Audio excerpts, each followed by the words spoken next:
Hello, everyone. Thanks so much for joining Pix11's digital show about the history, meaning, and significance of Juneteenth. Juneteenth commemorates the end of slavery in the United States and has been celebrated by the African American community since the late 1800s. Now it's 155 years later, and people in cities across the United States are marking the occasion together. Gatherings, festivals, parades, and even prayer services are popular ways to mark this important day. And here in New York, Governor Andrew Cuomo even signed an executive order this week recognizing Juneteenth as a holiday for state employees. He says he will advance legislation to make it an official state holiday in 2021. But let's start with the history of Juneteenth. Why is a holiday that began in June of 1865 making headlines this year in a way that it hasn't before? Joining us, we have Monica M. Johnson, the director of the Neil Marshall Black Culture Center in Indiana. Monica, thanks for joining us. Thank you for having me, Ayana. I am doing very, very well in quarantine. Well, I'm glad to hear that you're doing well. So let's just start off with the basics. What can you tell us about the history of Juneteenth and why it's so crucial for people to understand its meaning in this time right now?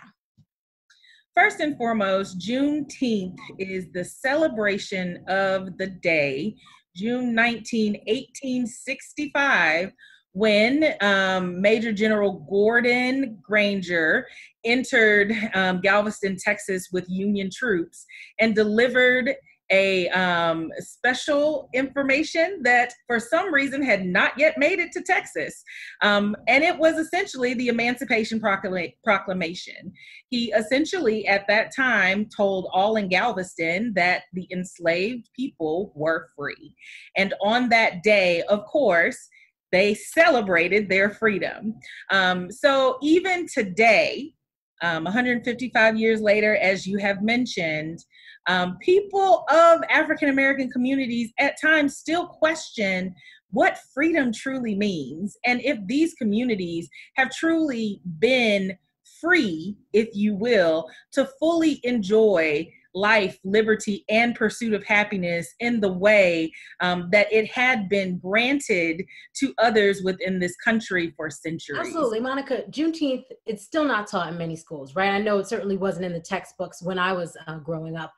At this time, it's still also not a federal holiday to commemorate it. So talk to us about the importance of marking Juneteenth nationally. History lessons in K through 12 schools and in higher education often leave out elements of American history that our four leaders, I don't want to necessarily say forefathers, our four leaders neglected to add in, which has given people a somewhat fairy tale view of a whole context of this country. And so just as we celebrate what the 4th of July means, we also have the opportunity to interrogate and critically review the journey toward freedom for everyone in this country. We also need to put that same marker on those hard and fast days where total cultural change happened within the country. And definitely Juneteenth is one of those. This Juneteenth is unlike many others because unfortunately we are in the midst of a pandemic. How do you think that, or do you think that the pandemic will have an impact on how people celebrate this year? I know that many in the country are seeing now as the time when the country has opened back up. Restaurants are available, shopping is available, and people are kind of taking this opportunity to, in some ways, pretend that COVID-19 didn't happen. But as we all know, the data does show that COVID-19 actively has hit African American and Black communities and minoritized communities, indigenous communities as well, much harder than it has hit some other communities in this country. And I do want to say that even though the world may seem to be shifting away from a quarantine or a COVID-19 narrative, even in the celebration of freedom, we need to also recognize that there is a freedom of life that we need to protect. Right now, people are advocating to create sweeping legislative action against systemic racism, right? We've been covering the protests in New York for the last 3 weeks. So what message do you have for New York's peaceful protesters? We have to take into consideration that this moment, unlike any other, is one where the messaging of the protesters and the messaging of the day are colliding in very, very special ways.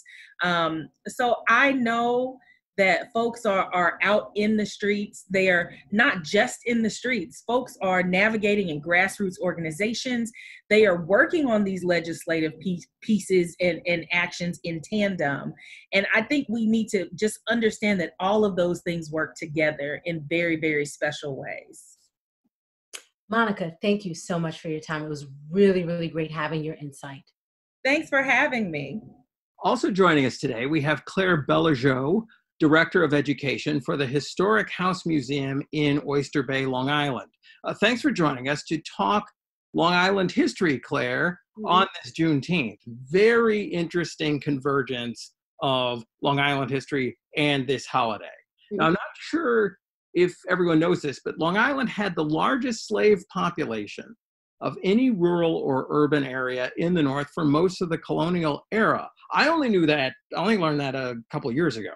New York was really the epicenter of slavery. Of all the colonies north of Maryland, New York had significantly more slavery than its surrounding colonies. In fact, if you added up all the New England colonies, New York had more slaves in 1770 than all of the New England colonies combined.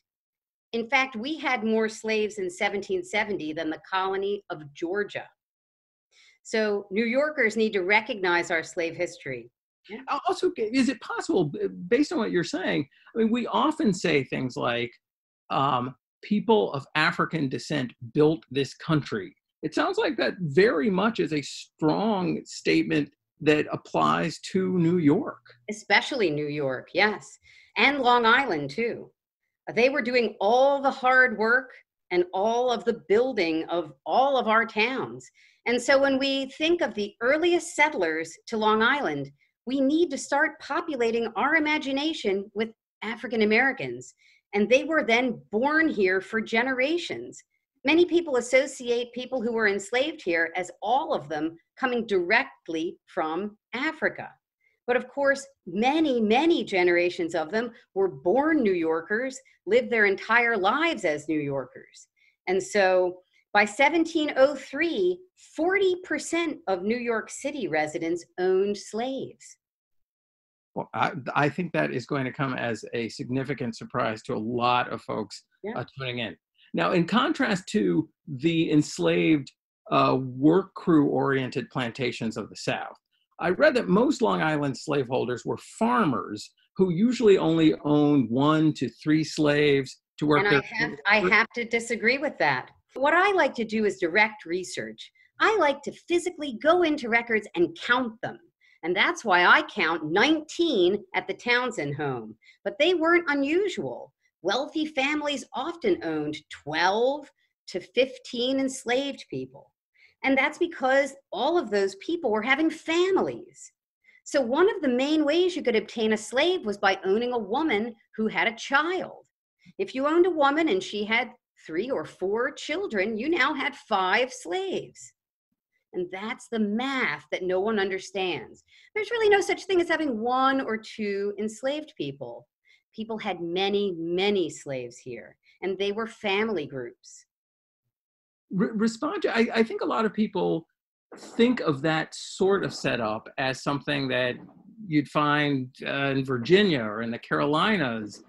Just your reaction to the reality that was very much a New York, especially a Long Island situation. Well, what we should remember is that Long Island was mostly farms. Although now we're very crowded suburbs and people are all living together, in the times of the 1600s, 1700s, and all the way up until 1827, when slavery finally ended in New York, there was a whole lot of agriculture here, and that included the Hudson Valley going up into New York State. Also, remember this, New York, when it first began, when it was really New Amsterdam, when it was started by the Dutch, was started for business. It was a company, and they wanted to make profits. And one way to make profits was by enslaving people to do all the hard work. That speaks volumes. And Right. then talk about how here on Juneteenth, we can use this holiday to acknowledge the history and the strength of Africans in North America. Yeah, I want people who are here in the New York metro area to remember that every one of these individuals was a real person. They had goals, they had children and families and lives and things that they hoped and dreamed for. And so we want to celebrate them as individuals and not just as a overarching time period. Claire, thank you so much for your insights and these revelations. This has really been a fascinating conversation. Let's not let another generation go by without understanding the extent of slavery on Long Island. Thanks much. Absolutely. Claire and Monica, we appreciate you both for joining us today to talk about the significance of Juneteenth and bringing this day of freedom and justice into the spotlight. And to our viewers, we invite you to continue the conversation, respectfully, of course, over in the comments section. You can also watch our television reports on the Pix 11 News at 5, 6, and 10. Thanks so much for joining us.